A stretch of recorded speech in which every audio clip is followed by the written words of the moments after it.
Oh, hello, this is Tak Chung from Walk with Tak. Welcome to my YouTube channel. If you enjoyed this video, please like, subscribe, and share. Feel free to write to me at walkwithtak@gmail.com if you have any question regarding this video or any other videos that I've posted in the past. And my goal is to help you to make home cooking as part of your daily routine using my fast cooking system, which is flavor chasing, advanced prepping, stir frying, and template-based cooking. Using this cooking system, you will be able to explore different types of ingredients. In this video, I'm going to show you how to cook ingredients frequently known as the snow mushroom. And this mushroom is familiar to me as a child, but I have never cooked it before. When I found it in a Chinese supermarket, I was very excited. This mushroom is very interesting. It comes in a dehydrated form, but when you soak it in water, it will turn into this white color. And this mushroom has a very interesting texture. It is soft, almost like a sponge. So I have cooked plenty of mushroom in the past, and I can use it in a template that I'm familiar with. So what I did is that after I hydrate the mushroom, I cut it into size that is suitable for stir frying.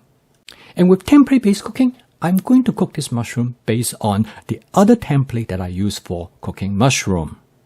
And the next question is that what I'm going to cook this mushroom with. In the past, when I cook mushroom, I find that one of the best match is to cook mushroom with something known as a fried soy tofu puff. The fried soy tofu puff is excellent for cooking with different kind of mushroom because it has a very interesting texture. And when you cut open this mushroom, you will find that the inside of the mushroom is almost like a sponge, and it is great for absorbing fluid. So the first thing I'm going to do, after I cut open the mushroom, I'm going to season it with my Walk with Tak basic seasoning mix. Now this allows me to create great flavor for the soy tofu puff. And then I add some hot water. The hot water is designed to rehydrate the soy tofu puff. It allows it to absorb fluid. And once it has this fluid absorbed into the matrix, it gives a great flavor. And it's one of the things I discovered, this will make this soy tofu puff has exceptional flavor, better than any other tofu I have had in the past. Now, quite often when you cook a dish, and the matching of different ingredients is really important. In here, I'm going to match it with some Brussels sprout. Now, Brussels sprout quite often is difficult to cook because they have a fairly tough texture. So the first thing I'm going to do is that I'm going to stir fry it. And stir fry will allow me to soften the texture. And then on top of that, I'm going to add some fermented black soybean. What I'm doing is that I am basically pull out all the stops. I'm taking all the ingredients that I enjoy. I'm going to put them together so that I can create a dish with all the ingredients will contribute to the flavor that I'm looking for. I'm also add some broccoli. Now, a lot of time the ingredient I select because I have them in my advanced prepping. And when you cook any type of dish, particularly in a vegetable dish, the more different ingredients that you can add to it, the better the flavor will become. And I think this is very true when you eat a salad. You will find that a lot of the salads today have many different ingredients in order to contribute the various type of characteristics. But when it comes to a stir-fry dish, this is even more important. Because when you put the ingredients together, the stir-fry technique will create different type of textures. And I find over the years, it is the variation in texture as well as in flavor that are contributed by different type of vegetable that you add to a stir-fry dish to make you really enjoy the dish. And the next step is that I'm going to add some shiitake mushroom. This shiitake mushroom comes in dehydrated form. I hydrated it and it gave great flavor. And this is then followed by adding the snow mushroom. Now this snow mushroom or snow fungus has a very interesting texture, and I cook it very carefully. Now as you can see, this dish is very fast to cook because all the ingredients in this dish really does not have to cook very much. And by adding them in different order, it will allow me to create the texture that I want. Some of the vegetables which require longer time to cook will add in the beginning, and then the one that you want to cook the least, such as the snow mushroom, I add way toward the end. And the final ingredients that I'm going to add is the soy tofu puff. Now the soy tofu puff doesn't have to cook very much at all, and all I have to do is that to allow it to absorb the fluid, the sauces from the dish. Last but not the least, I'm going to add some shrimp. And the reason I add the shrimp toward the end are because the shrimp require to be cooked just right. Shrimp can be easily overcooked.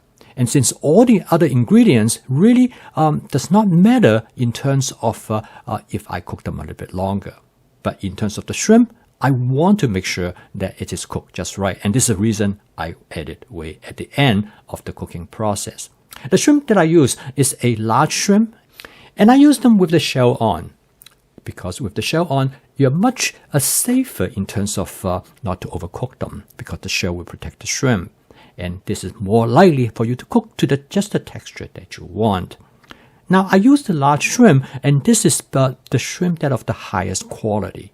And they're a bit more expensive, but since I'm using them mainly as a condiment. Last but not the least, I'm going to season the dish. First of all, I'm going to season it with oyster sauce, which is a shortcut to create umami flavor for the dish. And then I'm also going to season it with a chili oil with black soybean. This is a black fermented soybean. This will give the dish even greater umami flavor. And this will make the dish slightly spicy.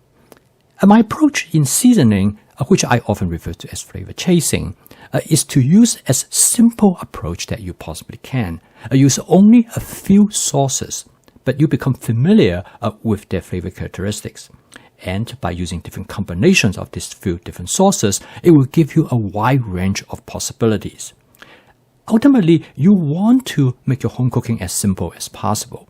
When it comes to seasoning, sometimes people make it way too more complicated than what it should be. And the end result is that it requires a lot of extra effort. Simplicity in the beginning is always a big plus. After I do a taste test, I add a little bit of hoisin sauce. Now, hoisin sauce will add a bit of sweetness to the dish. A dish usually are combined by various types of flavor, and this combination of flavor plays a very important role. And I always have the idea is that a flavor is like a layering process. You start out with something very basic, and in this case, the food ingredients provide the basic flavor. And then the oyster sauce is the next layer that I add to it. And this is followed by adding the chili oil with the fermented black soybean, and finally with the hoisin sauce.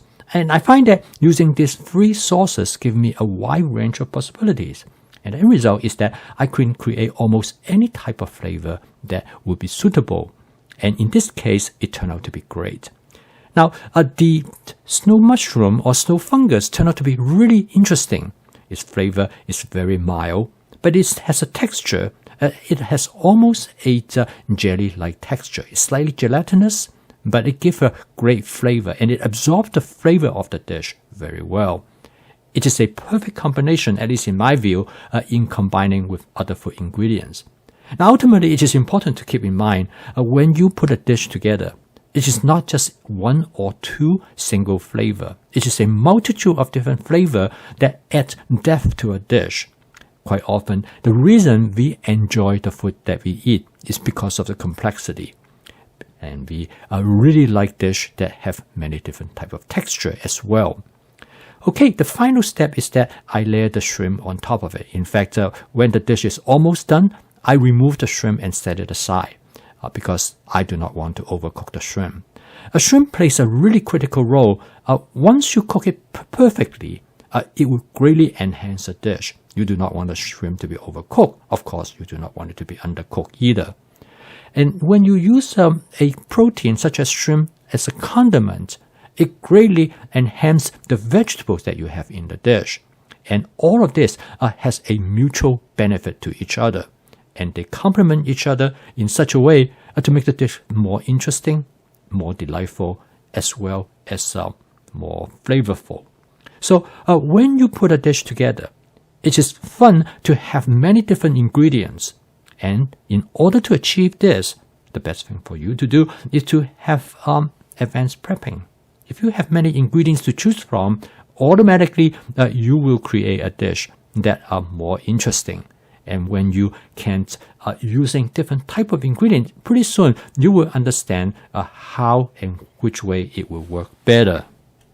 And the reason that I believe the fast cooking system will help you to make home cooking more enjoyable is simply due to the fact that you can explore many different ingredients. You can explore ingredients that you're not familiar with, but with template-based cooking, you can use the example that you have. Many ingredients share many similar characteristics, so you can easily incorporate it into your existing template.